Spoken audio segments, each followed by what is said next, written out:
আজকে আমি রান্না করব কলিজা ভুনা, খাসির কলিজা ভুনা। কলিজা ভুনা খেতে কিন্তু খুব ভালো লাগে এবং এটি খুবই পুষ্টিকর। প্রথমে আমি কলিজাগুলো গরম পানির মধ্যে দিয়ে ভালো করে সিদ্ধ করে নিচ্ছি, প্রায় 15 থেকে 20 মিনিট। কলিজাগুলো একটু মিডিয়াম করে কেটে নিতে হবে, তাহলে পরিষ্কার করতে সুবিধা হবে। এপাশ ওপাশ উল্টিয়ে নোংরা পানিগুলো যখন বের হবে তখন চুলাটা অফ করে পানি ফেলে দিবেন এবং কলিজাগুলো খুব ভালো করে ঠান্ডা পানি দিয়ে ওয়াশ করে নেবেন। তারপরে ছোট ছোট পিস করে কেটে রেখে দিয়েছি। এখন আমি আরেকটি কড়াই বসিয়ে দিলাম। এখানে আমি সয়াবিনের তেল ইউজ করেছি, এটা অপশনাল, আপনার ইচ্ছা করলে সরষের তেলও ইউজ করতে পারেন। তেলগুলো যখন হিট হয়ে যাবে তখন আমি কাঁচা পেঁয়াজ কুচি দিয়ে দিয়েছি। পেঁয়াজগুলো প্রায় 5 মিনিট হালকা ভেজে নিয়েছি। যখন লাল লাল হয়ে যাবে তখন আমি এখানে গরম পানি অ্যাড করে দিয়েছি। অল্প পরিমাণ পানি দিতে হবে, কারণ গুঁড়া মশলাগুলো যেন না পুড়ে যায়। এখানে হলুদ গুঁড়ো, স্বাদ মতো লবণ, মরিচ গুঁড়ো, ধনিয়ার গুঁড়ো, জিরার গুঁড়ো, রসুন থেতা, রসুন কিন্তু পেস্ট না, থেতা দিতে হবে। আর পেঁয়াজের পরিমাণটা একটু বেশি দিতে হবে। এখানে আবার আমি কাঁচা পেঁয়াজ অ্যাড করলাম, জিরা পেস্ট, আদা পেস্ট, সব রকম মশলা দেওয়া কমপ্লিট। এখন আমি এগুলো ভালো করে ভেজে নিব। এখানে আমি মরিচ পেস্ট, শুকনো মরিচের পেস্ট দিয়ে দিচ্ছি।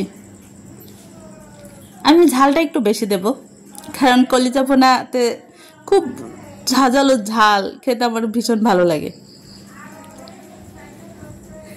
কলিজা ভুনা খেতে যেরকম মজা, এটা কিন্তু সব কিছু দিয়েই ভালো লাগে। পরোটা, রুটি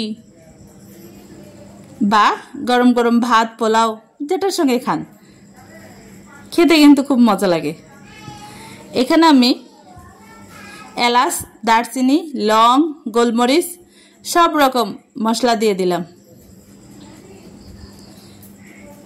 কলিজা ভুনাতে মশলার পরিমাণটা বেশি দিতে হয়, কারণ অনেকেই বলেন যে কলিজা ভুনা খেতে একটু গন্ধ গন্ধ লাগে। যখন আপনি মশলার পরিমাণটা বেশি দিবেন আর কিন্তু গন্ধ লাগবে না। মশলা দিতে হবে একটু বেশি পরিমাণ এবং কলিজাগুলো খুব ভালো করে কষিয়ে নিতে হবে। কষানো হবে একবারে ভাজা ভাজার মতো। ঢাকনা দিয়ে ঢেকে দিতে হবে। আমার কষানো কমপ্লিট। দেখুন কেমন লাল লাল রান্না, দেখলেই বোঝা যাচ্ছে মাংস মানে কলিজা কিন্তু এখনই খাওয়া যাবে। এখানে আমি গরম পানি অ্যাড করে দিলাম, এবার ঢাকনা দিয়ে দিলাম।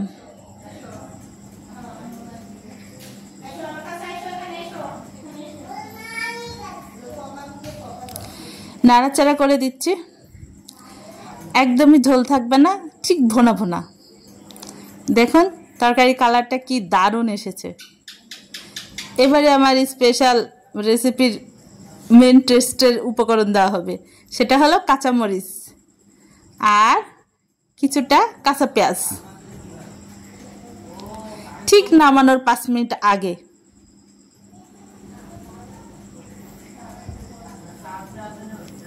এইভাবে কলিজা ভুনা করলে খেতে এতই মজা হয় যে আপনি বারবার খেতে চাইবেন।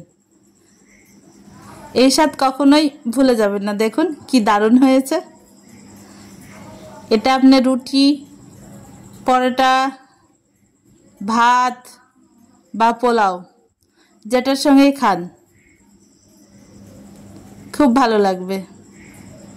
আপনারা অবশ্যই আমার রেসিপিটা দেখে একবার ট্রাই করবেন, একবার খেয়ে দেখবেন, আশা করি ভালো লাগবে। আমি আবার এগুলো দেওয়ার পরে প্রায় 5 থেকে 7 মিনিট ভেজে নিয়েছি। আমার কলিজার কালারটা লাল লাল, একদম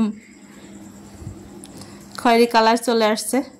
ঝোল মোটেই থাকবে না, কষানো ভোনা ভোনা।